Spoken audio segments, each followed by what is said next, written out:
Episode की शुरुआत में रस्टियार्ड कहता है, क्या वो लड़की जिल मर चुकी है? कामिला कहती है, एम्परर ने उस टॉर्नेडो का यूज किया ताकि हम यहाँ से भाग सके, हमें जल्दी करनी होगी इससे पहले कि हमें ढूंढ ले। लॉरेंस कहता है, अगर जिल पहले ही मर चुकी तो अब हम क्या कर सकते हैं? कामिला कहती है, जिल और एम्परर दोनों अभी भी जिंदे हैं, वो इस तरह के ड्रैगन से कभी नहीं हारने वाले। लॉरेंस कहता है, फिर तो मैं तुम्हारी बात को ध्यान में रखकर एक्शन लूंगा, हम यहाँ से जरूर निकलेंगे। तभी आगे चलने पर बहुत सारे सोल्जर्स उन्हें घेर लेते हैं। साथ ही हार्डेस के दिए गए टेडी बियर को बाहर निकाल देता है। वो टेडी बियर बाहर निकल के काफी बड़ा हो जाता है और उन सभी सोल्जर्स को हरा देता है। ये देखकर सभी लोग हैरान रह जाते हैं। दूसरे सीन में एलेंजा कहती है, उसकी लाश अभी भी वहीं पर पड़ी होगी। जॉर्ज कहता है, नहीं, अब तक तो वो जलकर राख बन चुकी होगी, अब बस फाल से एम्परर को ठिकाने लगाना बाकी है। हमें दिखाया जाता है कि उन्होंने हार्डेस को एक मैजिक सील के साथ एक पिंजरे में बंद करके रखा था। दूसरे सीन में हमें जिल को दिखाया जाता है, जो कि एक अलग जगह पर पड़ी होती है। जैसे ही उसकी आंख खुलती है, वो माइजेस्टी का नाम चिल्लाती है। वो देखती है कि वो एक अलग जगह पर है। तभी वहाँ पर एक ब्लैक ड्रैगन आकर कहती है, तो तुम वो ड्रैगन कंसोर्ट हो, तुम तो बहुत छोटी हो, आखिर वो एम्परर तुम्हारे बारे में क्या सोच रहा होगा? तुम बिना पीछे हटे मेरी तलाश कर रही थी, मानना पड़ेगा तुम में करेज तो है। जिल कहती है, क्या तुम ही वो हो जिसने मुझे बचाया था?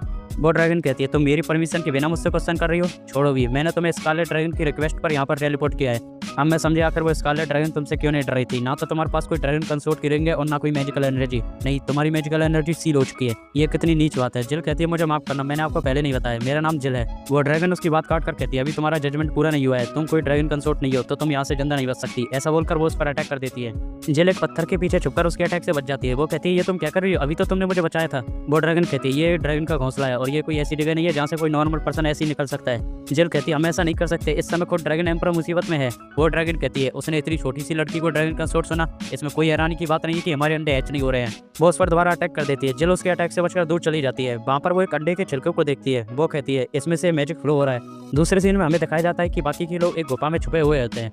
रस्टियार्ड कहता है, अगर हम ऐसा कहेंगे कि वो एक टेडी बियर से डरकर भाग गए तो ये ज्यादा एक्यूरेट रहेगा। लॉरेंस कहता है, उस टेडी बियर ने जंगल में आग लगा दी थी, जिससे आधे से ज्यादा सोल्जर विड्रॉ करके भाग गए। ऐसा लगता नहीं है कि वो बस एक टॉय है। रस्टियार्ड कहता है, इस तरह की अजीब सी चीज केवल हार्डेस ही बना सकता है। कामिला कहती है, लेकिन उस बियर की वजह से आज हम जिंदा बच गए। रस्टियार्ड कहता है, वो चूजा जो उस बियर को घुमा रहा था, मुझे लगता है वो अभी भी जिंदा होगा। अगर मेरी सिस्टर ने हमें धोखा दे दिया है तो फिलहाल हमारे पास ऐसा कोई भी नहीं है जो हमारा साथ दे सकता है और हम वापस न्यूट्रल जाकर ड्रैगन को भी नहीं बुला सकते। लॉरेंस कहता है, लेकिन इस सिचुएशन को बदलने के लिए हमें ड्रैगन की जरूरत पड़ेगी। कामिला कहती है, लेकिन वो ड्रैगन भी स्कारलेट ड्रैगन को नहीं हार पाएंगे। वो रस्टियार्ड से कहती है, तुम्हारा चेहरा देखकर लग रहा है अगर तुम्हें इस बारे में पहले पता होता तो तुम अपने ड्रैगन को पहले ही ले आते। रस्टियार्ड कहता है, अगर ड्रैगन खराब मूड में हो तो वो बुलाने पर भी नहीं आते। जेक कहता है, मुझे लगा था कि ड्रैगन और ह्यूमन का रिलेशनशिप केवल वन साइडेड होता है। रस्टियार्ड कहता है, ये मत बोलो कि वो हमें अपनी पीठ पर सवारी करने देते हैं। बिना उनकी परमिशन के कोई भी इंसान उनकी पीठ पर हवा के पागलपन से ही मर जाएगा और ये भी पॉसिबल है कि उन्होंने ब्रेनहेल्ड को पहले डिस्पोज कर दिया हो। दूसरे सीन में हार्डेस को एक सपना आता है जिसमें सभी लोग हैप्पीली खाना खा रहे थे। जिल कहती है, सभी लोगों ने मिलकर ये तुम्हारे लिए बनाया है। रस्टियार्ड कहता है, तुम हमेशा हमारा ख्याल रखते हो, इसलिए हमने सोचा कि हमें भी तुम्हारे लिए कुछ करना चाहिए। एलेंजा कहती है, इसमें हम सबकी फीलिंग्स है। राव कहता है, ये कितना अच्छा है ना, तुम्हारा सभी के साथ खुशी से रहने का सपना पूरा हो गया। तभी हार्डेस की आंखें खुल जाती है। वहाँ पर एलेंजा भी थी। वो कहती है, तुमने कई दिनों से कुछ नहीं खाया, अगर तुम कुछ नहीं खाओगे तो तुम्हारी हेल्थ खराब हो जाएगी। हार्डेस कहता है, तुम एक ऐसे पर्सन से खाना खाने के लिए कह रहे हो जिसे एग्जीक्यूट किया जाना है? एलेंजा कहती है, मैं और वैसे हमारे अंकल को कन्विंस करने की पूरी कोशिश कर रहे हैं ताकि तुम्हें छोड़ दिया जाए और एक नॉर्मल पर्सन की तरह जीने दिया जाए। हार्डेस कहता है, नहीं, मैं एक ड्रैगन एम्परर हूँ। दूसरे सीन में वो ब्लैक ड्रैगन कह रही होती है, आखिर तुमने उस ड्रैगन एम्परर को क्यों रोक लिया? क्या तुम्हें उस धोखेबाज पर दया आ गई थी और तुम कहती हो कि तुम ड्रैगन एम्परर को प्रोटेक्ट करोगी? यहाँ तक कि तुम्हारे मैजिक को भी उस गॉडेस ने सील कर लिया है, तुम ड्रैगन कंसोर्ट बनने के लायक ही नहीं हो। तभी वहाँ पर जिल आ जाती है। वो कहती है, तुम्हारा कहने का क्या मतलब है कि गॉडेस ने मेरे मैजिक को सील किया है? क्या इसका मतलब यह है कि जॉर्ज की इवल स्वॉर्ड क्रेटोस के सेक्रेट स्पीयर से बनी हुई है? वो ब्लैक ड्रैगन कहती है, हाँ, केवल यही वो चीज़ है जो ड्रैगन एम्परर के मैजिक को सील कर सकती है। जिल ये सुनकर हंसने लगती है। वो कहती है, कभी कभी किसी चीज़ को पाने के लिए सेक्रीफाइस भी करना पड़ता है, भले ही वो एक दुश्मन है, लेकिन ये चीज़ एडमायरेबल है। वो ड्रैगन कहती है, तुम गॉडेस के प्यार को अप्रिशिएट कर रही हो? सच में तुम ड्रैगन कंसोर्ट के लायक ही नहीं हो। जिल कहती है, मैं एम्परर को अपने हिसाब से बचाऊंगी। वो ब्लैक ड्रैगन कहती है, कोई भी नॉर्मल इंसान ड्रैगन के घोंसले से जिंदा नहीं निकल सकता और स्ट्रॉन्ग कभी भी एक कमजोर की बात नहीं मानेगा। ऐसा बोलकर वो उस पर अटैक कर देती है। जिल उसके अटैक से बच जाती है। वो कहती है, क्या तुम माइजेस्टी को बचाना चाहती भी हो? तुम तभी से बकवास करी जा रही हो, इसलिए तुम में से कोई भी गॉडेस को नहीं हरा सकता। वो एक एग के सेल को अपने हाथों में मारती है। वो कहती है, एक औरत जो अपनी लाइफ को रिस्क में डाल रही है और एक ड्रैगन जो कुछ नहीं कर रही है, तुम्हें पहले से ही पता है इनमें से कौन जीतने वाला है, इसलिए तुम चुप रहो और मेरी बात मानो। वो उसके साथ एक पैक्ट बना लेती है। तभी जिल को वहीं पर एक अंडा दिखाई देता है। वो ब्लैक ड्रैगन कहती है, ये गोल्डन आई वाले ब्लैक ड्रैगन का अंडा है जो कि एम्परर के जन्म के साथ ही अपीयर होता है।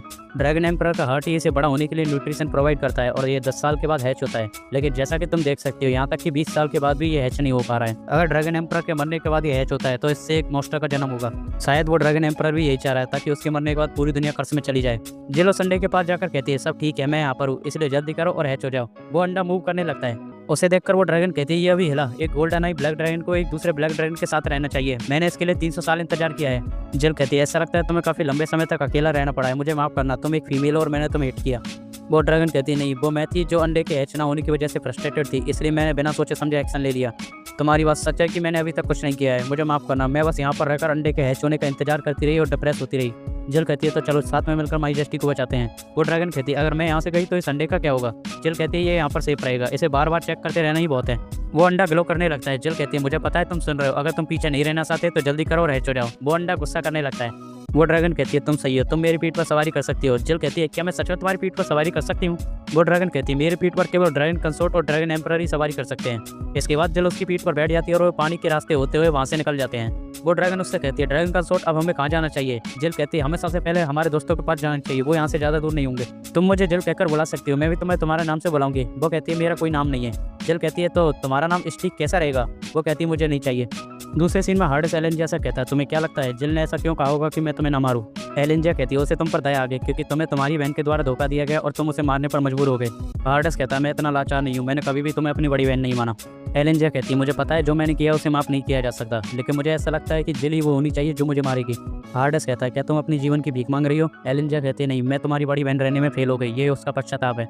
तुमने कुछ गलत नहीं किया, इस सब में हमारी गलती है, मुझे माफ़ करना, मैं तुम्हारी बड़ी बहन बनने के लायक नहीं रह पाई। दूसरे सीन में कामिलिया जैक से कहती है अभी से आग मत जलाओ। जैक कहता है कम से कम हम खाने के टाइम तो जला ही सकते हैं ना, और हो सकता है कि कैप्टन खाने की हुसूस से यहाँ पर पीछे चली आए। रस्टियार्ड कहता है हमारे पास अभी भी हार्डेस का दिया गया थोड़ा राशन बचा है। तभी वहाँ पर तेज हवा आने लग जाती है। लॉरेंस जब बाहर देखता है तो वो देखता है कि एक ब्लैक ड्रैगन पर जला आ रही थी। जैक उसे देखकर कहता है अभी तो हमने खाना निकाला भी नहीं है। जिल उसे देखकर कहती है आखिर तुम मेरे बारे में क्या बातें कर रहे हो।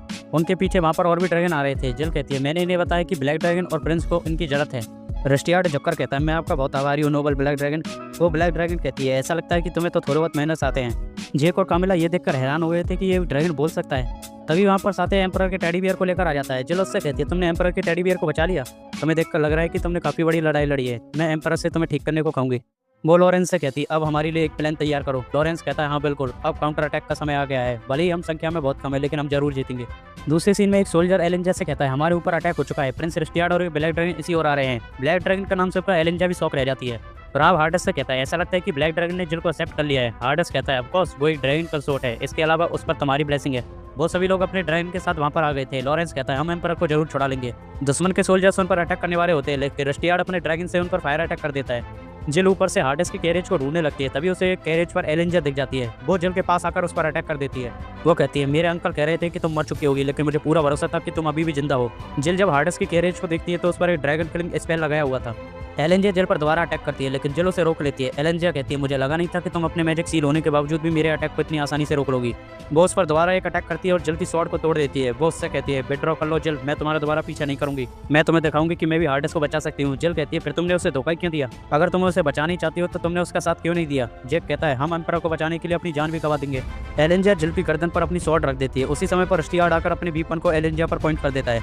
रस्टियार्ड कहता है मैं भी तुमसे यही सुनना चाहूंगा, आखिर तुमने हार्डेस को धोखा क्यों दिया। मुझे शुरुआत से पता था कि तुम हमारी साइड नहीं हो, मुझे ये भी पता था कि तुम कोई ऐसी पर्सन नहीं हो जो अपनी हाफ सिबलिंग को अबांडन कर देगी, इसलिए मैंने तुम पर ट्रस्ट किया और मुझे अभी भी लगता है कि मैंने तुम पर ट्रस्ट करके कोई गलती नहीं की है। एलेंजिया कहती है रस्टियार्ड फिर तो तुम्हें मुझे ज्वाइन करना चाहिए। रस्टियार्ड कहता है मैंने हार्डेस को अपने ड्रैगन एम्परर के रूप में एक्नॉलेज कर लिया है, उसे इग्नोर करना मेरे लिए जीवन के लक्ष्य को छोड़ने के जैसा होगा। एलेंजिया कहती है अगर तुम्हारी छोटी बहन का जीवन इस पर डिपेंड हुआ तो भी तुम ऐसा करोगे। रस्टियार्ड ये सुनकर कहता है क्या तुम मुझे धमकी दे रही हो, मैंने तुम्हें गलत समझ लिया, क्या राव इंपीरियल फैमिली को इस तरह बिहेव करना चाहिए। तभी वहाँ पर एक अटैक रस्टियार्ड को लगने वाला होता है लेकिन एलेंजिया उसे गिराकर बचा लेती है। वो अटैक जॉर्ज नहीं किया था। वो कहता है एलेंजिया आखिर तुम्हें इतनी देरी क्यों हो गई। हमें दिखाया जाता है कि उन सभी लोगों को जॉर्ज के सोल्जर्स ने घेर लिया था। जॉर्ज कहता है तुम छोटी लड़की, भला किसने सोचा होगा कि तुम अभी भी जिंदा होगी। वो उस पर अटैक करने वाला होता है लेकिन रस्टियार्ड उसके सामने आ जाता है। वो एलेंजिया से कहता है हार्डेस्ट ड्रैगन एम्परर है तो तुम हमारे अंकल का साथ क्यों दे रही हो। जॉर्ज कहता है क्या सच में, क्या तुम्हें सच में लगता है कि हार्डेस्ट ड्रैगन एम्परर बनने के लायक भी है। रस्टियार्ड कहता है वो तुमसे कई गुना ज्यादा अच्छा है जिसने मासूम लोगों के गांव में आग लगा दी। जॉर्ज कहता है रस्टियार्ड मेरे पास और कोई चॉइस नहीं थी। रस्टियार्ड कहता है तुम इस तरह की बातें करते हो, अब तो मुझे ये भी नहीं लगता कि तुम एक इंपीरियल फैमिली से हो, तुम ही वो हो जो एक शासक बनने के लायक भी नहीं है। रस्टियार्ड उस पर अटैक करने की कोशिश करता है लेकिन जॉर्ज अपनी स्वॉर्ड के एक ही बार से उसे दूर फेंक देता है। रस्टियार्ड कहता है कि इसकी इवनली स्वॉर्ड सच में फेक है। एलेंजिया कहती है अंकल प्लीज रस्टियार्ड को मुझे हैंडल करने दीजिए। जॉर्ज कहता है बहुत हो गया, तुमने हार्डेस को लाने में भी बहुत देर कर दी, क्या तुम उसे यहाँ से छुड़ा कर भगाने की कोशिश कर रही थी। रस्टियार्ड तुमने कहा था कि मैं इंपीरियल फैमिली के लायक भी नहीं हूँ, अब मैं ये बात तुमसे पूछता हूँ क्या तुम्हें पूरा भरोसा है कि तुम इस इंपीरियल फैमिली का हिस्सा भी हो। यहाँ तक कि एलेंजिया को भी इस बारे में नहीं पता। एलेंजिया उसे रोकने की कोशिश करती है। वो कहती है रस्टियार्ड को इस बारे में बताने की कोई जरूरत नहीं है। जॉर्ज कहता नहीं ये एक ऐसी चीज़ है जो इसे जाननी चाहिए। ऐसा बोलकर वो उसकी ओर एक पेपर फेंक देता है। जॉर्ज कहता है ये डॉक्यूमेंट मुझे मेरे भाई के कमरे में मिला था। डिसेल को जन्म देने के बाद उसकी माँ ने एक गार्ड के साथ संबंध बना लिया, हार्डेस उसका ही बेटा है। रस्टियार्ड ये सुनकर कहता है कि हार्डेस हमसे ब्लड रिलेटेड नहीं है, फिर वो ड्रैगन एम्परर कैसे हो सकता है? इसका मतलब हमने सैकड़ों सालों तक लोगों को बहकाया है कि हम इंपीरियल फैमिली से है, हमें जल्द से जल्द इसे पब्लिक करना चाहिए अगर हमारी एग्जिस्टेंस एक मिस्टेक है तो। जॉर्ज कहता है इसीलिए तो हमें उसे मिटा देना चाहिए, हार्डेस की एग्जिस्टेंस ही एक मिस्टेक है, वो हमें जिसका इस जमीन पर राज होना चाहिए। मैं यहाँ के लोगों को जरूर बचाऊंगा और इसके लिए मुझे ड्रैगन एम्परर बनना होगा। एलेंजा कहती है हार्डेस को भी इस बारे में नहीं पता, हम अभी भी बिना किसी बड़ी लड़ाई के इसे खत्म कर सकते हैं। जॉर्ज कहता है ये एक टाइम वेस्टिंग है, मैं अभी जाकर उसे खत्म कर दूंगा। जिल उसे रोककर कहती है अगर एम्परर ही इस लड़ाई का कारण है तो तुम पहले उससे बात क्यों नहीं करते? जॉर्ज कहता है उसकी एग्जिस्टेंस ही पूरे राव एम्पायर में विनाश लाएगी, अगर वो जन्म ही नहीं होता तो किसी को भी इतनी परेशानी नहीं झेलनी पड़ती, पूरी इंपीरियल फैमिली के मरने की वजह ही वो है। ऐसा बोलकर वो जिल पर अटैक करने वाला होता है, लेकिन हार्डेस अपनी कैरेज को तोड़कर बाहर निकल आता है और इसी के साथ एपिसोड खत्म हो जाता है।